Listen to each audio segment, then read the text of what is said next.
All right. Are we back? Are we good?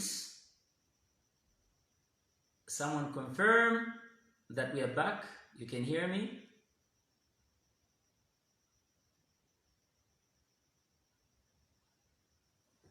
Okay. So I was talking about in our country and where we are today. And I was saying our public media, our national broadcaster, as we love to call it, we know that it's compromised, it's biased, and it's known for covering only a certain section of society and only believe what they show us, and they will not show us the general picture of what is happening in the country.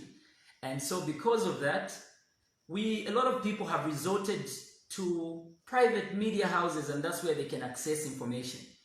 Now, the private media houses that we have in our country, some of them have managed to make a very good name for themselves, or should I say a very big name, such that they have acquired a very good following and people are religiously following them. And then it just so happens that some of these powerful private media institutions have been shut down. Why? Because they were the voices of the voiceless. They were voices for the voiceless. They were speaking for the less privileged in society who don't have a voice, who don't have a platform. And these media houses, what happened to them? They were silenced or they were shut down. And they were shut down because they were speaking the truth. And we all know this. Because we are in a time where certain freedoms are just no longer there in our country. You can no longer enjoy certain freedoms, such as press freedom, the media freedom. So the few that are left, the few privately owned media houses that we have now, that we can look to, that we can count on, that we can rely on, are the only ones that we have. And we would expect them to make sure that when they report, they are not biased, they are not partial, they are not judgmental. All right?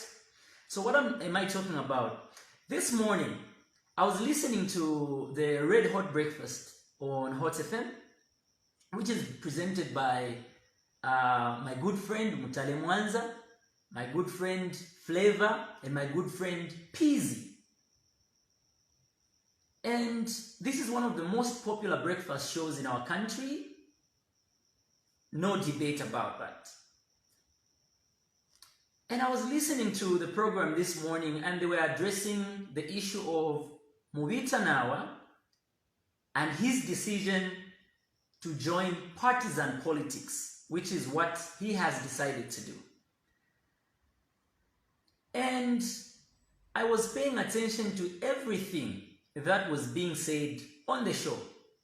And I want to express my displeasure and my disappointment in the manner that the topic was handled this morning by my three good friends, Mutale, Flavor, and Peasy. Because you were judgmental, you were biased, and you were partial in your reporting and in your presentation of this morning's show. And I think a lot of people do agree with me. You talked about the people that went to the Bush protest, and your view is that, I think I'll speak about each of the three presenters. Flavor's view is that what Mutale has done, deciding to join partisan politics, waters down the Bush protest or the success of the Bush protest or the goals of the Bush protest, which I totally disagree with. Why is it going to be a problem that Mutale has decided to do what he has decided to do today? First of all, you have grouped all of us into one group, and you have made it seem like these activists had a hidden agenda or these activists were allegedly sponsored to do the bush protests. Like that's the impression that you're now trying to create, so that people can start believing that those who went to the bush to protest did it maybe because they were sponsored, or they had hidden agendas because they had political ambitions, or ambitions to run for political office, as seen by what Mutale has done. But now, it's not just, and you didn't just say Mutale, you said the people that protested in the bush. And I want to believe that you are thinking that everyone that has gone into partisan politics, such as Chela Tukuta, Lili Mutams, Mutale, you are thinking they were part of the bush protest. But I will remind you, and I will correct you, that Lili and Chela were not part of the bush protest. Only Mutale was part of the bush protest. And he is number 13 among the people that participated in the bush protest. What am I trying to say? There were 13 people that participated in, and Mutale is just one. Waiting for it to reconnect. Sorry, we got interrupted. And so I was saying, Mutale's decision is his personal decision. It's also his democratic right. He is old enough to decide for himself, and he did just that. So you cannot group all of us and say the activists that protested in the bush or hiding under the name youth activists have political ambitions or had hidden agendas, and that everything that we fought for now means nothing. No. Everything that we fought for means something, and that is why we are seeing the reactions that we are seeing today, where we are seeing things like 470 million kwacha, we are seeing things like 30 million kwacha, we are seeing things like an additional 5 million kwacha being dished out to try and impress the youths. Why? Because there was a group of youths that went to the bush to protest, and because they protested, there is some sort of reaction. Although the reaction, like I always say, is not the reaction that we expected, because the issues that we addressed during the bush protest had nothing to do with asking for money. Nobody asked for money. We were fighting for freedoms that include media freedom, which you are enjoying today yourselves. Now, I heard Mutale say, now this guy, and you were very, very emotional. You were extremely emotional in your utterances, in your presentation. You were like, so this guy who was part of the bush protest has decided to join the other party. And that you used exactly that line, the other party.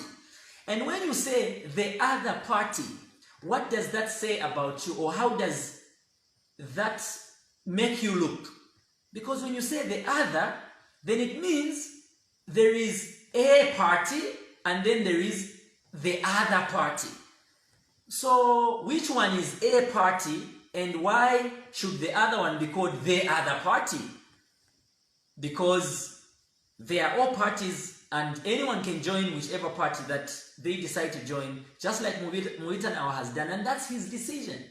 But like I'm saying, there are 12 other people that participated in the bush protest, and they haven't announced, they haven't made any intentions known to say, we have joined a political party, or we wish to do this, or we wish to run for political office. No.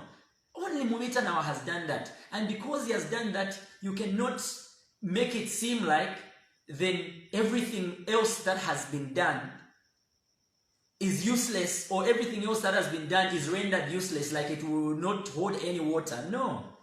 We will not allow you to kill our legacies just like that, or to, to compromise or to downplay what we have worked so hard for, because this youth movement, like we've always said, is non-partisan, and when one person decides to take the partisan route, doesn't make all of us partisan.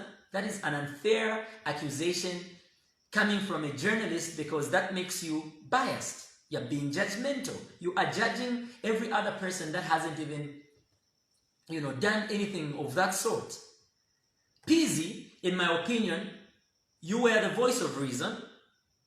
I think you were unbiased, but I also disagree with you when you say those bush protesters or those activists right now, what are they doing? What they are supposed to be doing right now is to be educating people on how they can access these funds, etc., etc. Now my question is, how can I educate people on how to access funds that I also equally do not know how to access?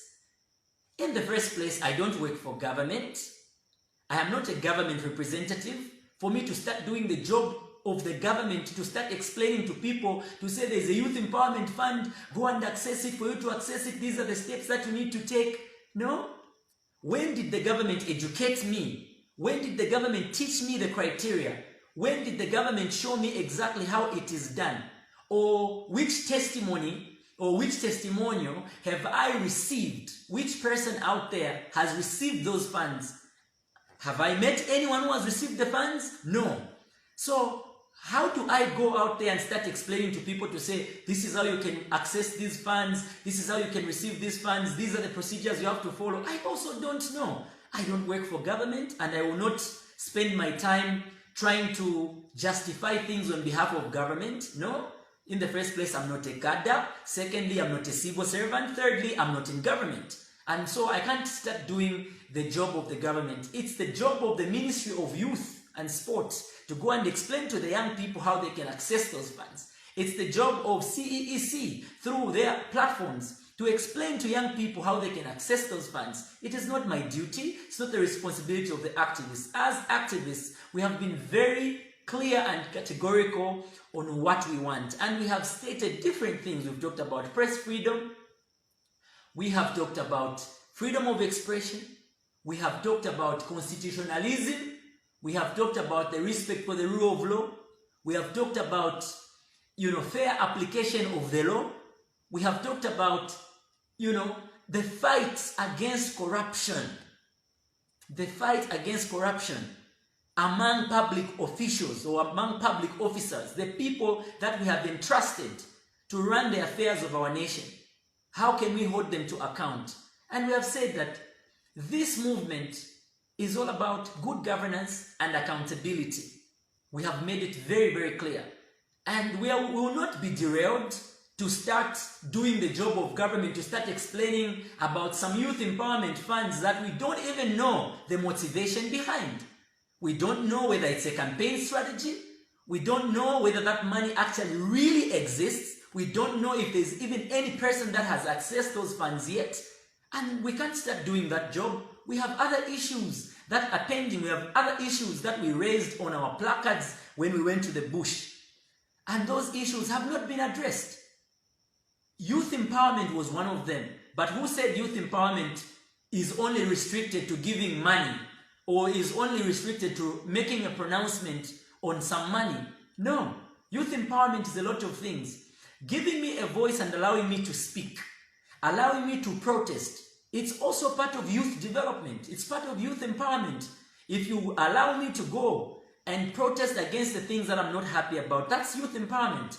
If you can allow me to hold my leaders accountable without being silenced, that is part of youth empowerment. You are empowering me with a voice because you are allowing me to speak my heart, to speak my mind, and to protect my nation.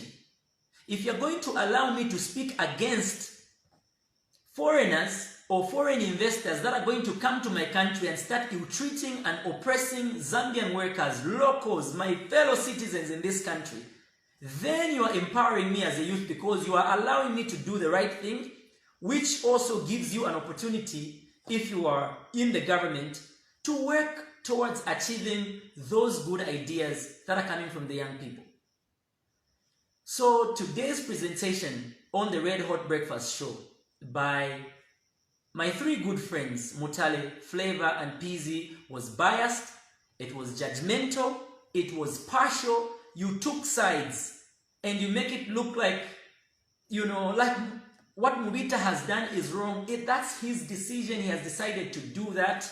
There is a human right in Zambia enshrined in our constitution, which is known as the freedom of association. And he has decided to go on and associate with people that he wants to associate with.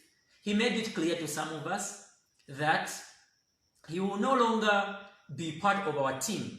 He actually wrote a letter a month ago, but he did not tell us exactly where he was going, but he made it clear that he will no longer be part of our team. He has done his part, and we understand. And we say, you have our blessing, go well, thank you very much. And it wasn't easy for us, yes. It was hard to understand, it was hard to believe. It was sad to lose a man who knows how to speak and how to express himself on behalf of young people, discontinuing his service to the youth movement. But we are grateful for the time and the contribution that he made to the youth movement and even to the success of the bush protest, which has caused all these knee-jerk reactions that we are seeing today, where every week there is a minister meeting or launching some youth empowerment something. Every week there is a launch of a youth empowerment fund or a youth empowerment initiative. We know that all these things, because even the bush protest has been mentioned in different speeches made by different, government officials. It has been mentioned several times. Others have said it subliminally. Others have said it in a quest to try and mock us. Others have even made it clear that these same funds that, they are announcing are not for people like ourselves. They've made it clear. There was a minister who actually said that these funds are not for activists, meaning these funds are not for the people that protested in the bush. These funds, according to them, are for artists. And that is fine. It's not like some of us actually asked for money. No, we did not. We did not. So just to be clear, Mubita has decided to do what he has decided to do, and we wish him well. He has gone. But that does not make all of us partisan. That does not make the remaining 12 people that attended and participated in the bush protest to become partisan. No. It is Mubita's decision. He has gone. He has enjoyed his own freedom of association. Life is all about moving on. People do move on. Even the same Red Hot Breakfast show was once presented by a guy called Chi, and he left. He moved on, went to use a different platform. There's no difference. Mubita now has also left our platform and has decided to go and use a different platform. Similarly, just a few months ago, you were presenting that show with your friend Hope Tshala. Is she still there today? No, she has left. She has moved on to a different place or to a different part of her life. That's what life is all about. Life is about phases. At a particular time, you can be in a particular position, you're doing something, you decide you want to go, oh, well and good. That is your decision. So at this particular time, Mubita Nawa has decided to get into partisan politics because he feels that's the best thing that he needs to do at this particular time. And we have allowed him, we have respected his decision, and we are good with what he has decided to do. Some of us remain where we are, and this is exactly who we are. We are non-partisan, and that's what we have decided to do. I don't know what's wrong with, our country presently, just to move away from discussing, the issue or the presentation that was made by, our three friends on the breakfast show, but just to move away a bit. But I just want to talk about some of the things that are going on currently with regards to, partisan politics. Some of us have been accused several times. When I went to State House to deliver a letter that was highlighting the concerns that are coming from young people. And whatever happened there happened. I found myself in a trap where I found people that I wasn't expecting to find. I simply went to drop a letter, but I was allowed inside. And in the process, I ended up finding myself in a picture that caused so much commotion and so much backlash that made a lot of people angry. And people called me names, others called me a sellout, others insulted me, others actually said I was bought, you know, like I was paid. Others even claimed I was paid $30,000 US for me to abandon the youth movement and join the Patriotic Front, which is the ruling party. And some people believed that story, and they went on claiming that I became a cadre, a PF cadre, that I had joined PF. A few weeks later, I was in the bush protesting against poor governance, against lack of accountability, against corruption, against lack of respect for the rule of law, and against several other things. And what did that result in? It resulted in me being called a UPND supporter. Okay? People claimed I was a UPND supporter together with the other people that we protested with. They said we were sponsored by the opposition. I get confused sometimes. Which is which? That time, I was a PF supporter. That other time, because of my protest, I became a UPND supporter. Which is which? So, what I have come to learn in all this is that in our country right now, people are reacting according to how your actions make them feel at a particular time. So if what I am going to do right now, if what I'm going to say seems favorable to the PF, then the UPND will call me names and say, he's a sellout, he's PF. Again, if what I am going to say is going to sound favorable to the UPND, the PF will come out and say, we know you're just sponsored by the opposition, you are UPND. That is the political climate that we are in right now, and it is unfortunate for our country that we can reduce ourselves to a level where if you choose to be non-partisan, people want to start pulling you in all directions, like you owe them something, like you have to be with this group, or you have to be with our group, or you have to be... No, you cannot force people, just like you cannot force people to come back when they have decided to take the route or the direction or the path that they have decided to take. We've got to just, find a smart way of doing things. And when I talk about a smart way, this actually brings me to my next point. And my next point is, I will not be hoodwinked into starting to announce to anybody who my preferred 2021 candidates are. I am not into partisan politics, and I will not be forced. No one is going to tell me to say, support this one or support that one. Nobody is going to tell me to say, support this party or support that party. No.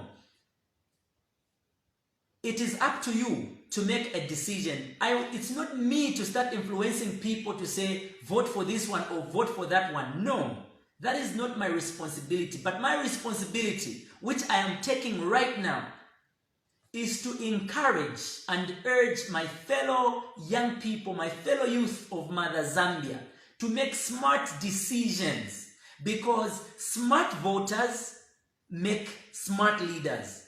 Smart voters vote for smart leaders. It is now up to you to start scrutinizing.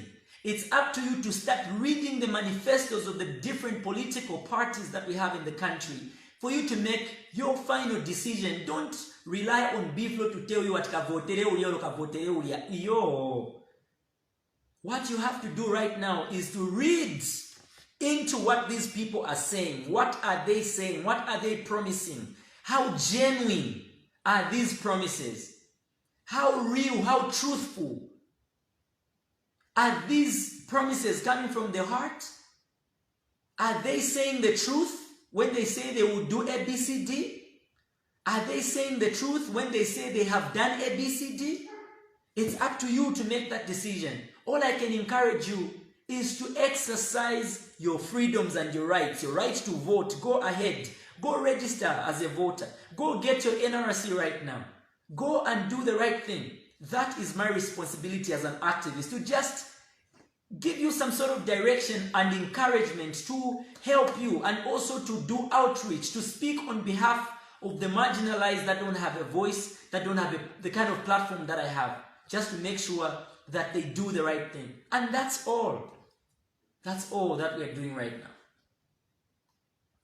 So thank you very much for tuning in. And I just thought it's important that I express my displeasure and disappointment in the manner that some of us have been called names simply because a person that was considered to be one of our allies decided to move on and join partisan politics, which is also his democratic right. But that should not make anybody start making stereotypes and grouping us like we have all made the same decision. No, everybody must be given the benefit of the doubt, and at the same time, everybody must be allowed to exercise their freedoms and to be on which side they prefer, and or to take the stance that they have decided to take, just like some of us have decided to be on the non-partisan side of things and make sure that we just get people to vote, to register as voters, to get their NRCs, and to continue holding their leaders accountable, and to make sure that we can live in a corrupt-free Zambia. We can live in a Zambia where Zambians are respected, Zambians are given the privileges, Zambians are considered first and priority, and not foreigners taking the lead in our country and doing things that Zambians are supposed to be doing, and even going on to ill-treat, to oppress, to kick, to beat, to slap Zambians. No. So, to our media, our appeal is that we should work together, because your struggles are our struggles, especially private media. Your pain is our pain. We know that the media has been silenced. A lot of them right now, they are in fear. They can't even speak about the real issues that are happening in the country, because they have seen that others who seemed to be powerful media have been shut down and have been used as an example of what can happen to you if you speak out. These are the times we are living in, and that should not be accepted. And we have to work together with the press, especially private media. We have to work together and demand for what's right. That's all we are calling for. Let's work together. Let's not work against each other. Because in your quest to try and make some of us look like we are being sponsored, you don't realize that you yourselves are now beginning to look like you are being sponsored to try and speak against young people that are trying to achieve something. Because we are also in times where the media fraternity is compromised. Why? Because our media people who are supposed to be helping us to influence people in the right direction are being influenced by politicians who are giving them some kwacha, some change, some blarizo, to try and make politicians look good. But what about the rest of the majority suffering, marginalized, voiceless, less privileged Zambians that are living in poverty, that are being oppressed because people that were entrusted with the affairs of the nation are looting? They're building mansions when other people out there don't even have a room. They are out there enriching themselves when the majority poor people who make up the electorate, the people that elected them to be where they are living in extreme poverty. You cannot continue to side with them. You have to side with the people, the majority Zambians, the voices. Thank you very much. Maybe I can just read some comments. I want to read some comments.